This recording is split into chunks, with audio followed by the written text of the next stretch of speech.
দেখো আমি আজকে ধোকলা বানিয়েছি, জীবনে প্রথমবার বানালাম, একটু একটু জিনিস দিয়ে বানালাম, তাও ঠিক করে মাপ ঠাপ করিনি। তো আমি একটা তোমাদের ভেঙে দেখাই, মধ্যিখান থেকেই দেখাচ্ছি, ঠিক আছে? অনেকে বলে মধ্যিখানেই বেশি মানে কাদা কাদা থাকে। এই দেখো কতটা স্পঞ্জি হয়েছে, এটা রসে ভিজিয়ে রেখেছিলাম। তো এটা ভুতুকে দিই খেতে, ওকে দুটো দিই। দুটো খাবি তো?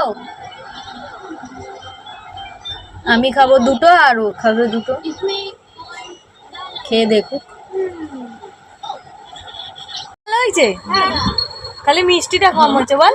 চাটনি নেই বলে তোর মা বলছিল যে খাবো, তা মা চাটনি নিয়ে আসবে না, আবার করবো দুদিন পরে। তখন তেঁতুলের চাটনিটা দিদাকে বলবি বানাতে।